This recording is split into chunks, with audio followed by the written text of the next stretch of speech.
And leader Donald Trump was in the Lowcountry today. Speaking with the voters in Mount Pleasant this afternoon, he held a news conference in Hanahan right after that. News 2's Ashley Yost was there for both of those events. And Ashley, there were a couple of hot topics that Trump talked about today. Carolyn, Trump got cheers from the crowd in Mount Pleasant when he talked about deregulating government influence on small business. But the reason he says he held a press conference in Hanahan was because of his stance on closing Guantanamo Bay.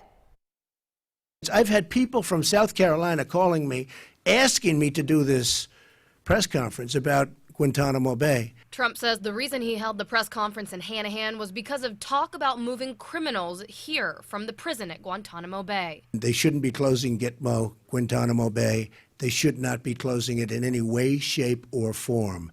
And they shouldn't be moving people, hardened criminals, into this area.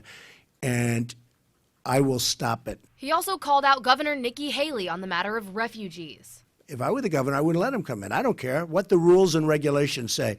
You know, in theory, the governor doesn't have anything to do with it. I would have something to do with it, believe me. Trump pointed out the importance of the South Carolina primary election coming up this Saturday. Because South Carolina, I mean, you know, this could be the start, and maybe running the table. I say run the table. I think if we win South Carolina, we could conceivably run the table. We're going to do very well. His only worry heading into the weekend? Lies. My only worry about South Carolina is that my opponents lie, especially Cruz. I mean, Cruz, as I said, he's the single worst liar I've ever seen. And it's something he talked a lot about today. He's printed lies. I mean, they're so, not only printed, I mean, I think he's taken out, look, what he did with Ben Carson was terrible. I've never seen anything like that. So I don't want to be in a position where it's Saturday evening and I get a phone call from him. You know, I'm really sorry about that. My staff did something. And right there, Trump was referencing rumors that Cruz's campaign told people Ben Carson dropped out before the Iowa caucus.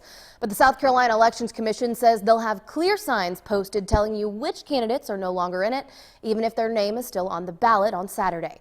And coming up on News 2 at 6, I'll tell you why Trump says he plans to sue Ted Cruz. Live right now in studio, I'm Ashley Yost, News 2.